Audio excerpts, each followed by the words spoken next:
The other issue that relates to weapons and the ownership of weapons is some of what the Tea Party already talked about. They talked about going back to a time when basically white people had inalienable rights. When they talk all this "we the people," they're not talking this "we the people" stuff for nothing. You know, there is reason behind that. And what I feel, this is not to get into a racial debate or to take things off the beaten path, but I will say this: I do not understand why anyone would want to impose ill intent on another race. And if we, as black people, don't have a way to protect ourselves, there are some whites out there who would love to return back to an era when they talk about "we the people." When was that era? This was at the beginning of the establishment of this nation. As I said in a previous episode, this nation was founded or gained its independence in 1776. And during that time, the original Declaration of Independence, black people were still enslaved. Slavery ended in 1864, so almost 100 years later.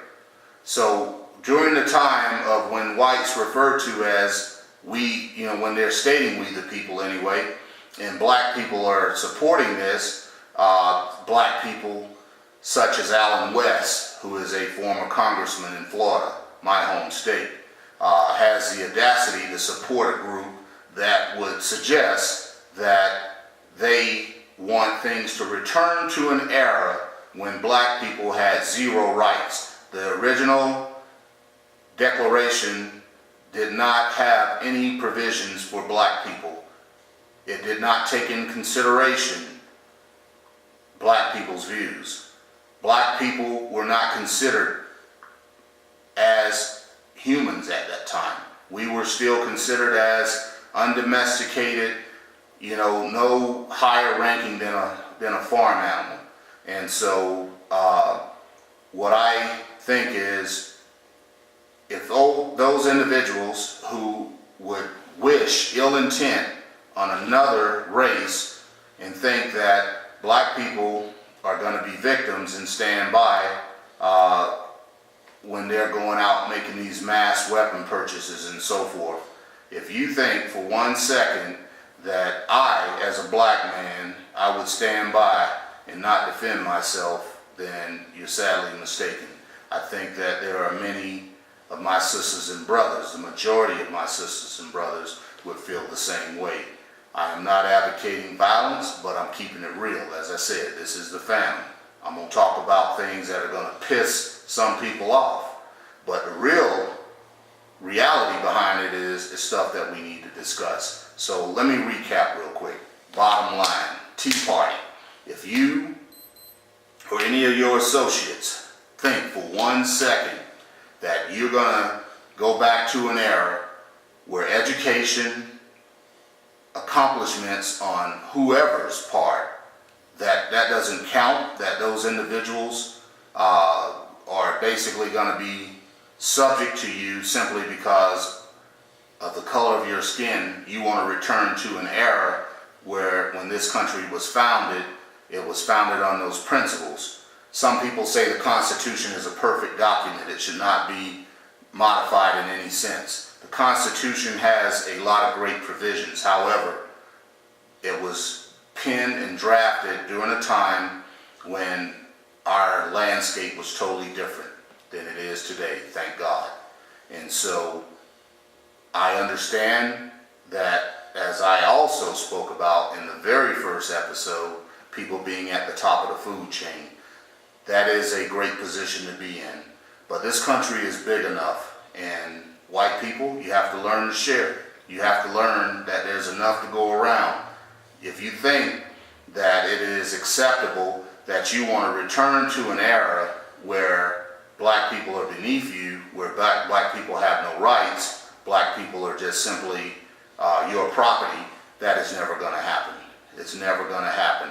And if you're buying your damn weapons for that purpose, making a run to supply weapons for that purpose. If you're trying to protect your family because someone threatens your family, tries to evade your home, your property, I don't care what color they are, black, brown, purple, yellow, Martian, whatever, you have the right to do that if that is your reason for wanting that weapon.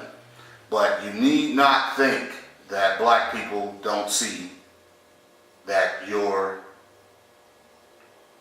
efforts are less than genuine. And as I said, any black person who will set up there, I saw black individuals who supported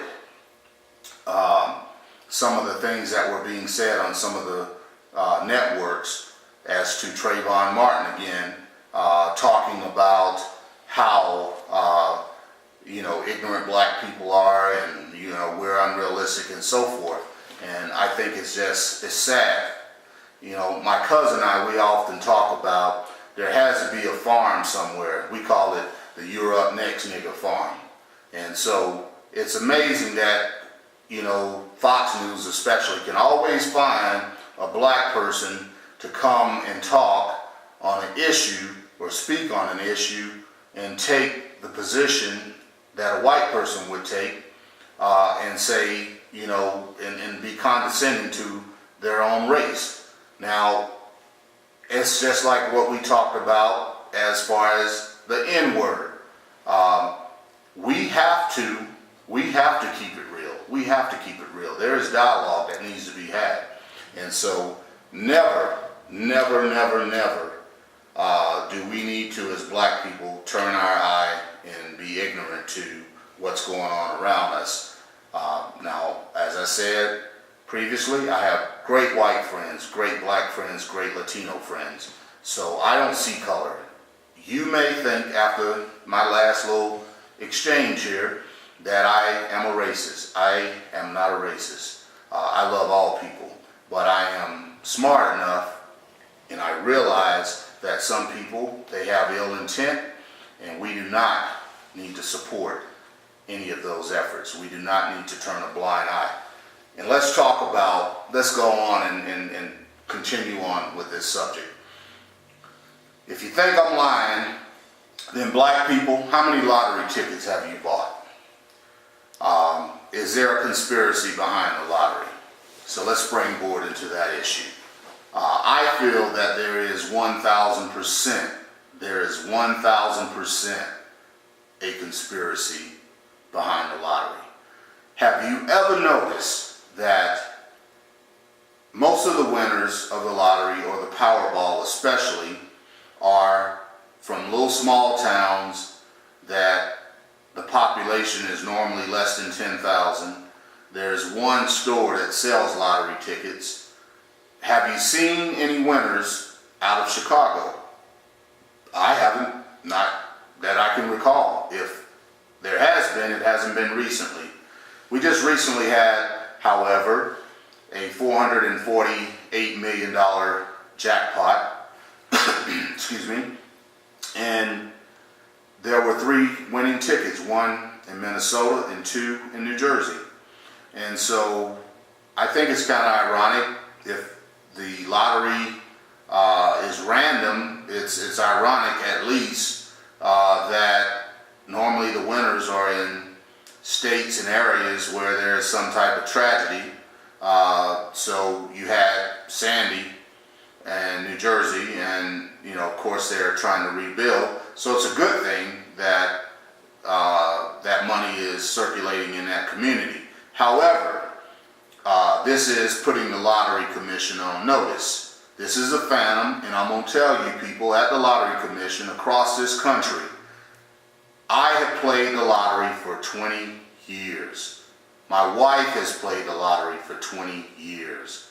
We have never won $100 on any of our investments. I'll call it an investment because it over time becomes pretty substantial. I did notice, however, that I'm not just the only victim, and this is sad to say, but I live in the